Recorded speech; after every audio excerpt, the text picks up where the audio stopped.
우리의 정체감은 무엇이랬습니까? 하늘에 신령한 모든 복을 가진 자다. 우리는 하나님에게 소중한 보물이고 무엇과도 바꿀 수 없는 재산이다 하는 겁니다.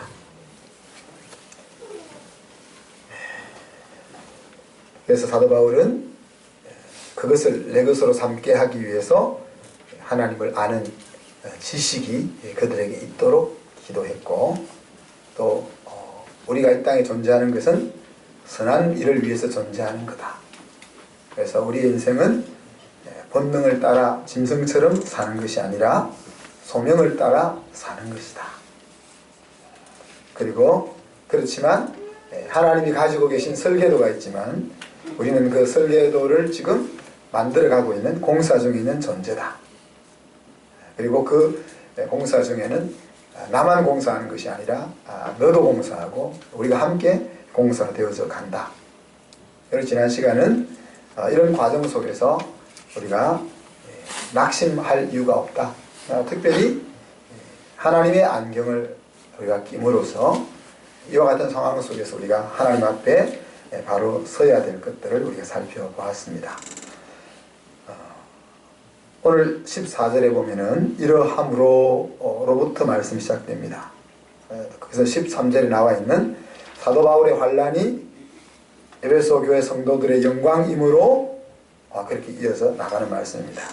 그래서 너희의 영광을 위해서 내가 할 수 있는 일이 무엇일까? 그것을 오늘 바울이 이야기하고 있는데 그것은 바로 기도다 하는 것입니다. 기도는 하나님과의 소통이고 대화죠. 그리고 기도는 하나님을 향한 우리의 믿음의 첫걸음이라 그렇게 말할 수도 있습니다.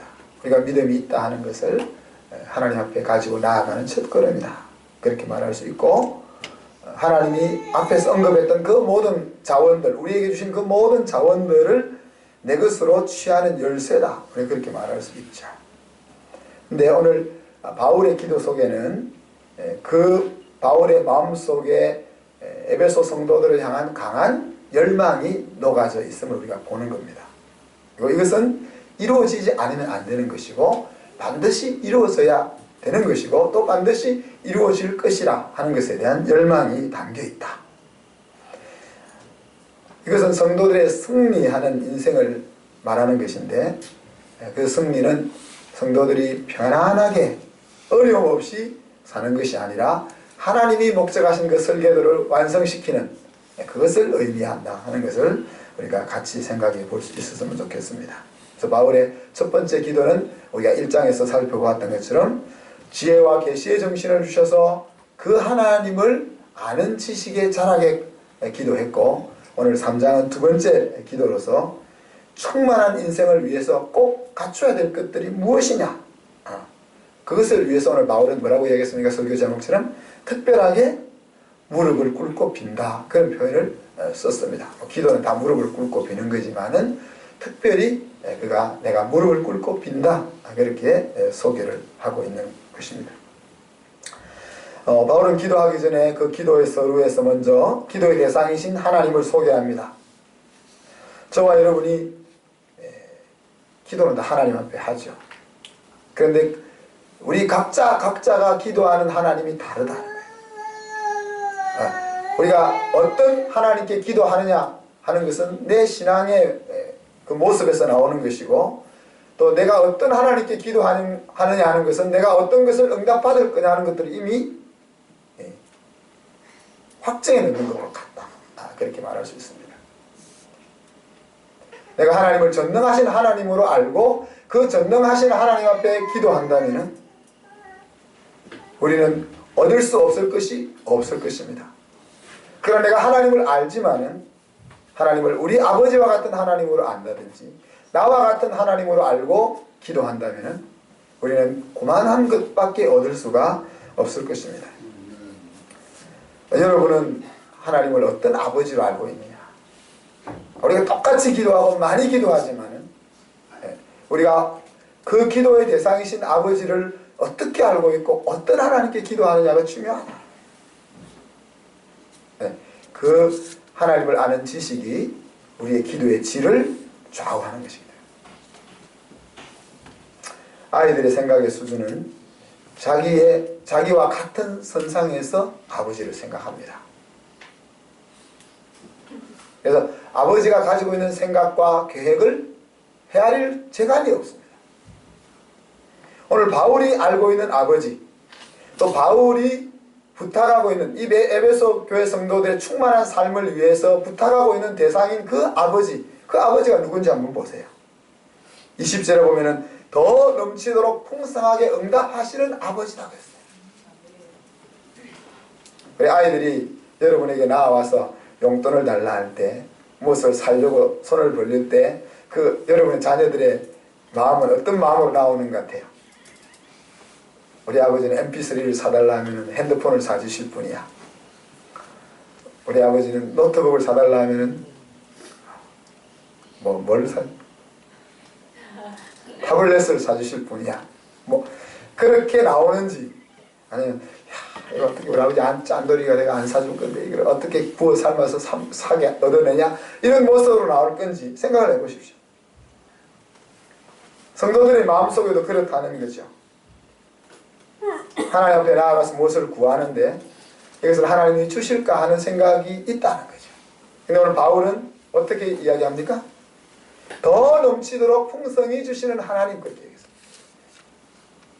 내가 생각하는 것보다, 내가 구하는 것보다 더 놀랍게 풍성하게 주시는 분이 우리 아버지다. 그 아버지를 알고 그 아버지에게 기도하는 거야.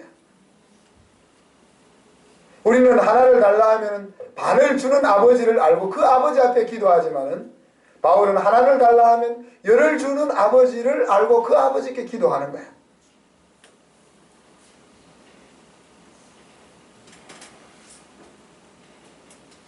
(21절에) 보면은 교회와 그리스도를 통해 영광을 받으시는 아버지, 그렇게 소개합니다.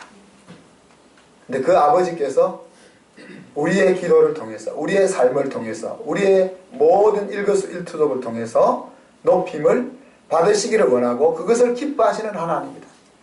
거기서부터 그렇게 기도하는 사람, 그런 아버지를 알고 사는 사람은 내가 어떻게 그 삶을 살 수 있을까를 생각하게 되는 것입니다. 나에게 그런 기대가 있고 나를 믿어주고 기다려주시는 그 아버지를 그는 알고 있습니다. 적은 무리인 우리에게, 적은 무리인 우리 한성 공동체를 통해서 하나님은 영광을 받으시기를 원하는 그 하나님이라는 것을 우리가 그런 하나님을 알고 나아가고 있느냐. 머리 대신 예수 그리스도의 생각을 우리의 삶 가운데 나타내기만 하면 그것을 통해서 우리 아버지께서는 영광을 받으신다.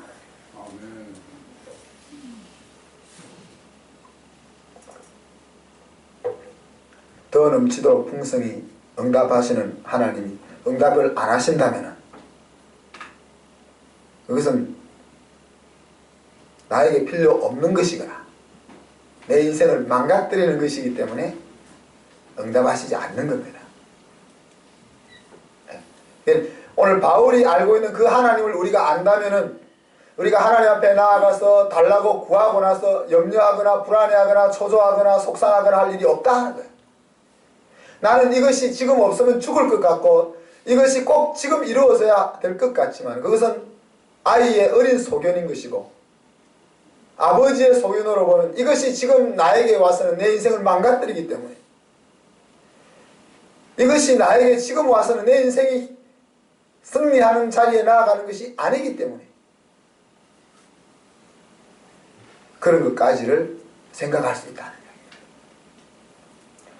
그런 아버지를 소개하면서 이제 너희들의 인생이 충만하게 능력 있는 삶을 살기 위해서 이 세 가지가 필요하다라고 기도를 통해서 알려주고 있습니다. 첫 번째는 16절에 속사람이 강건해야 한다 그랬습니다. 그 속사람의 강건은 하나님의 성령의 능력으로 가능한 거다. 그렇게 소개합니다. 여기서 속사람은 성령으로 거듭난 나를 이야기하고 우리가 계속 이야기해왔던 새로운 피조물로서의 나를 이야기합니다. 하나님의 생명, 하나님의 본성을 가지고 있는 나를 이야기합니다. 나의 연약함과 여러 가지로 인해서 나의 죄악됨으로 인해서 무너질 수 없는 나를 이야기합니다. 근데 그 새 사람이 내 옛사람과 내 육신과 항상 싸움을 벌이고 있는 것이 우리의 삶의 형태죠.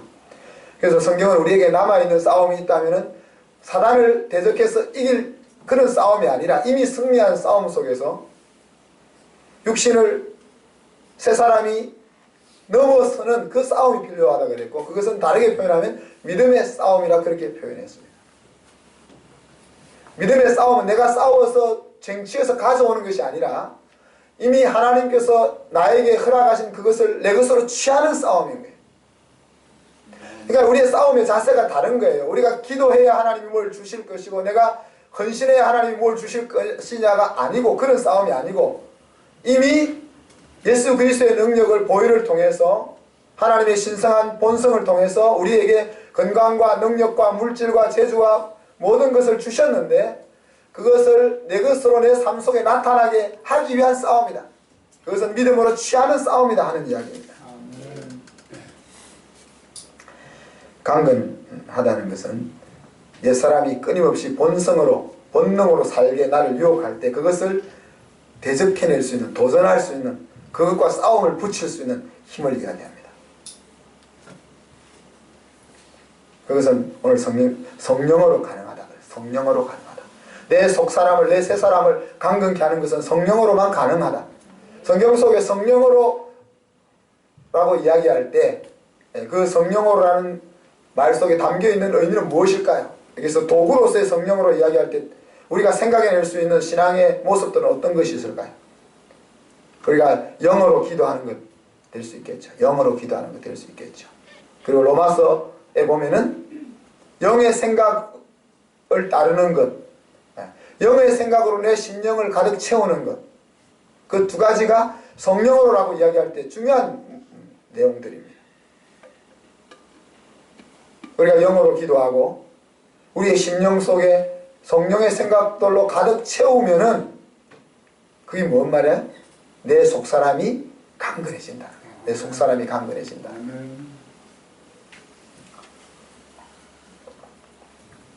태생적으로 저처럼 스스럼 강건한 사람이 있고,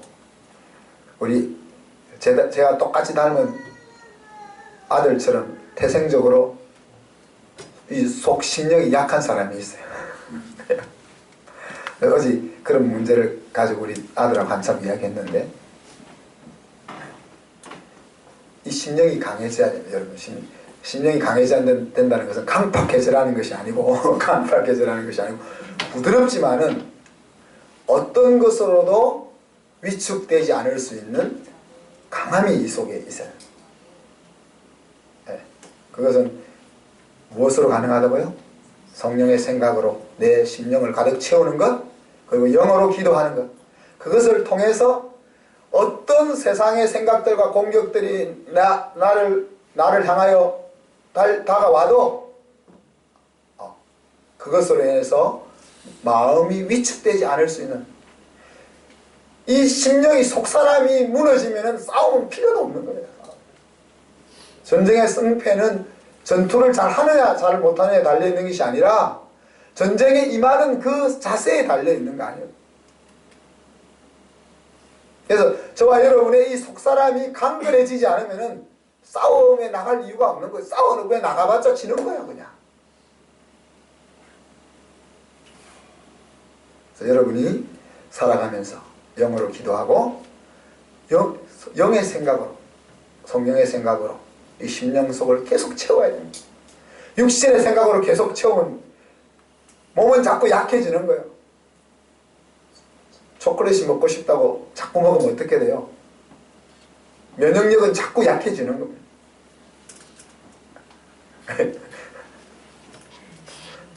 지연 집사 초콜릿을 많이 드시는가 보죠. 네. 하여튼 이번 한 주 동안 여러분의 심령이 더 강건해진 모습으로 다음 주를 만나기를 바랍니다. 두 번째는 그리스도께서 마음에 계시더라고, 그렇게 17절에 그렇게 이야기했습니다. 주님께서 내 마음속에 계시는 것은 믿음으로 가능한 일입니다. 보이지 않는 주님이 내 속에 살아계시는 것은 믿음으로 가능한 일입니다. 여기서 내 마음에 계신다는 것은 제가 자꾸 설명하는 것처럼 dwelling in him, 그렇게 텐트를 치고 함께 거하시는 모습으로 내 마음속에 계시는 것을 여러분 생각해야 됩니다. 동고동락하는 생활, 방을 함께 쉐어하는 그 생활을 이야기하는 겁니다. 그냥 우리가 사는 것처럼 자기 아파트에 들어가서 자기 방문을 닫고 사는 그런 그리스도인이 아니고 예수님과 함께 한 침대를 쓰고 한 방을 쓰고 한 화장실을 쓰는 그 룸을 쉐어하는 그 삶을 이야기합니다. 그것이 불편할 수도 있습니다. 그죠? 불편할 수도 있습니다. 그렇죠? 여러분이 부부가 같이 침대를 쓰면 불편할 때도 있죠. 한쪽이 지축거리면 불편할 수도 있습니다. 불편해지면 기도해 봐야 됩니다.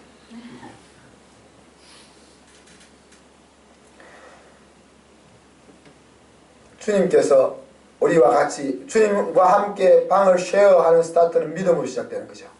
우리 예수 그리스도를 믿음으로 내 인생의 주인으로 모실 때 그 삶은 스타트됩니다. 그리고 끊임없이 신뢰와 맡김으로 함께 보내는 시간을 가질 때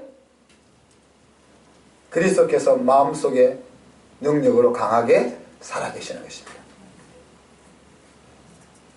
이스라엘의 세 왕 사울과 다윗과 솔로몬, 이 세 사람은 다 하나님에 의해서 기름 부음을 받은 왕들입니다.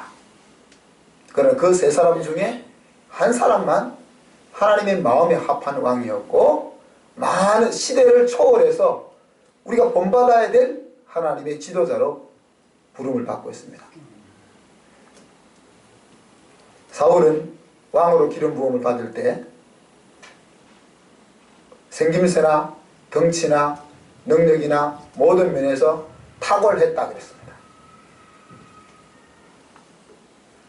다윗이 기름 부음 받을 때는 어린 소년의 때에 기름 부음을 받았고 다윗은 그래서 3번이나 기름 부음을 받습니다. 그리고 몇십 년 동안 이스라엘이 왕이 되는 과정 속에 몇십 년이라는 세월이 흘렀습니다. 그 세월이 흐르는 동안 사울은 기름 부음을 받고 막바로 왕이 되었고 다윗은 기름 부음을 받고 마지막 3번째 기름 부음을 받기까지 수십 년의 시간을 보낸 다음에 왕이 되었습니다. 그리고 솔로몬은 아버지 밑에서 잘 짜여진 그 왕자 교육을 받고 기름 부음을 받아서 왕이 되었습니다. 세 왕 중에 다윗만 하나님의 마음에 합한 훌륭한 지도자로 세워졌던 여러 가지 이유를 찾아볼 수 있겠지만 그 중에 한 가지 이유는 그가 수십 년 동안 첫 번째 기름 부음을 받고 3번째 기름 부음을 받을 때까지 하나님과 동행하면서 훈련받았던 하나님과 함께한 시간이 있었느냐 없었느냐의 차이입니다.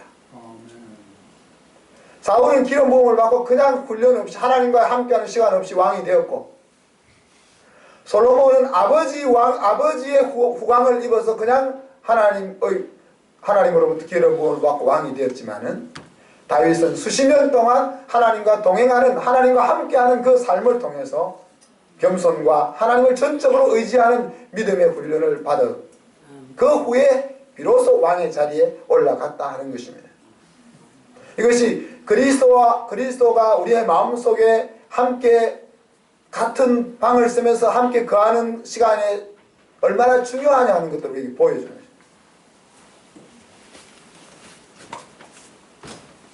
이건 하나님이 해주실 수 없는 부분입니다. 내가 내 마음을 하나님 앞에 양도하고 그분과 부딪히면서 같이 있기를 선택해야만 가능한 일입니다.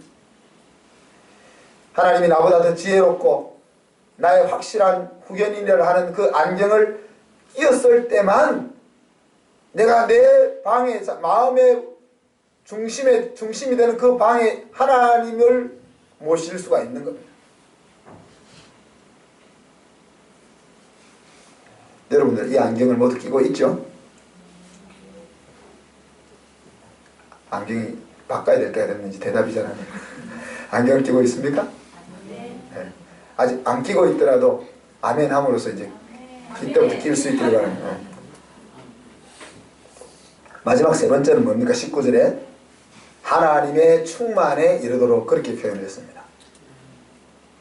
하나님이 저와 여러분을 이 세상에 보낼 때 갖고 계신 그 마스터 플랜이 제대로 이루어지는 겁니다.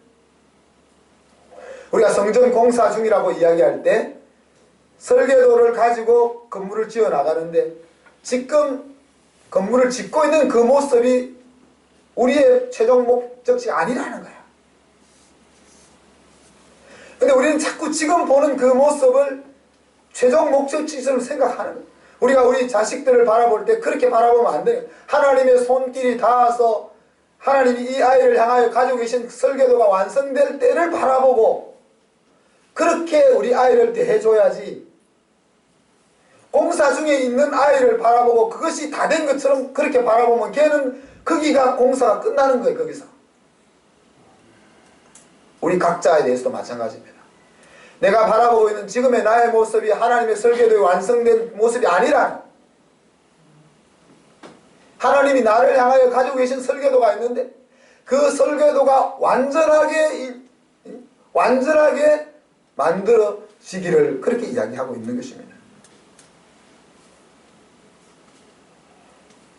물론 이제 우리가 시공을 잘못해가지고 설계도가 자꾸 바뀌고 있지만은, 하나님이 설계도를 주셨는데 우리가 설계도대로 안 만들으니까 무너뜨릴 수는 없고 하나님이 설계 변경을 자꾸 시켜 나가고 있는 것이 우리의 모습인데,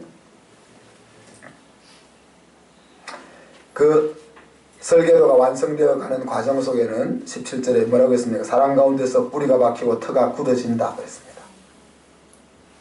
그리고 18절에 보면 그리스도의 사랑을 깨닫고 알아 넓이와 깊이와 높이가 어떠한지 그렇게 이야기했습니다. 하나님의 사랑에 우리 인생과 신앙의 뿌리가 있다는 겁니다. 그리고 그 하나님의 사랑에 내 인생의 승리와 뿌리가 있다는 그 스파크가 하나님의 말씀과 우리의 심령의 불꽃이 와 닿아야 그 작업이 진행된다는 거죠. 그 불꽃이 타오르는 것은 어디서 출발된다는 겁니까? 기도해야 되는 겁니다. 이것을 위해서.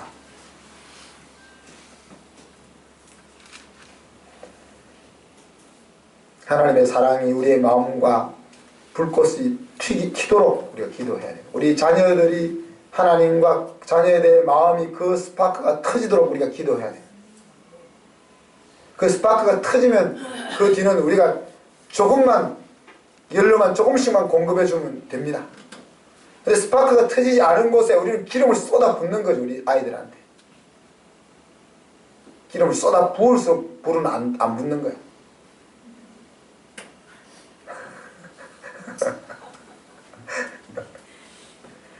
참 얼마나 우리가 어리석은지 모르는. 그리고 그 스파크가 터지면은 그 다음에 뭘 하라 했습니까? 뿌리를 내리고 틀을 굳히는 수고가 필요하다. 그 사랑의 수고를 통해서 건물이 완성되어 가는 거죠. 그래서 마음의 스파크가 일어나고 그 사랑의 스파크를 중심으로 해서 수고가 진행될 때 비로소 능력 있는 인생이 시작되어진다 하는 이야기입니다. 사랑하는 성도 여러분, 하나님은 저와 여러분을 향한 충만한 인생의 설계도를 다 가지고 계십니다. 여러분은 여러분의 설계도가 어떻게 보입니까? 지금의 모습이 자기의 설계도의 완성품이라고 생각하지 마십시오. 그럼 하나님은 내 설계도를 어떻게 그렸을까? 그거를 기도해 보세요. 내 인생은 지금 여기서 요 모양으로 가다가 끝나게 하나님이 설계하셨을까? 아니면은 지금 이 모습으로 어떻게 하나님이 나를 만들어가는 설계도를 그리고 있을까? 그거를 생각해 보시오. 어떤 경우는 내 모습이 싫기도 하죠. 또 다른 설계도가 더 멋져 보이기도 합니다. 옆 사람의 설계도가 더 멋져 보이기도 합니다. 그러나 그것은 우리 생각이고 하나님은 우리 각자에 대해서 충만한 인생의 설계도를 갖고 계신다는 것입니다. 이것을 인정하는 것이 믿음인 거예요. 히브리서 11장에서 뭐라고 했습니까? 하나님이 계신 것과 그냥 하나님이 온 세상에 존재하는 그 계심이 아니고 그 하나님이 내 인생의 설계도를 갖고 계시고 그 인생의 설계도는 하나님의 충만한 것만큼 충만하고 내가 내 인생을 하나님 앞에 양도하고 하나님과 함께 걸어가기만 한다면 하나님은 그 설계도를 완성시켜 나가실 수 있다 하는 것을 인정하는 것이 믿음이다. 네. 그 모습과 그 설계도와 나의 지금 현실의 모습과의 차이는 상관이 없는 거예요.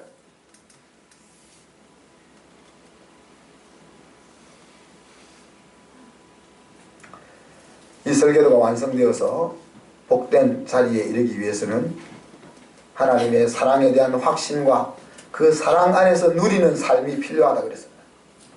여러분 돌아보십시오. 내가 정말 하나님과의 그 스파크가 일어났으며 그 사랑의 스파크 속에서 사랑을 누리며 하루하루를 살고 있느냐?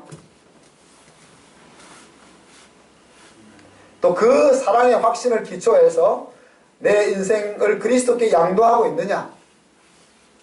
양도한다는 건 아까 얘기했지만 한 텐트 속에 같이 몸을 부딪히며 사는 겁니다. 그리고 그 사람과의 전투에서 승리할 수 있도록 내 속사람을 강건하게 만들어가고 있느냐에 달려있다. 내 설계도의 완성은 그것의 세계에 달려있다는 그것을 위해서 오늘 바울이 기도하고 있는 거예요. 이 영적 전투에 대해서는 6장에 가서 좀 더 깊이 나누도록 하겠습니다. 오늘 이 바울의 기도가 저의 기도이며 또 여러분의 삶에 이루어져야 될 목표라는 것을 받으실 수 있기를 바랍니다. 기도하겠습니다. 하나님 아버지 사랑과 은혜를 감사합니다. 오늘 사도 바울이 사랑하는 성도들을 향하여 기도했던 것처럼 하나님이 우리 각자를 향하여 가지고 계신 그 충만한 인생을 완성해 가기 위해서 우리도 오늘 바울과 같은 기도를 드릴 수 있게 하여 주시옵소서. 바울이 기도했던 그 하나님을 우리도 알게 하시고 우리도 그 하나님께 기도할 수 있게 하여 주시옵소서. 감사드리며 예수님 이름으로 기도하옵나이다. 아멘.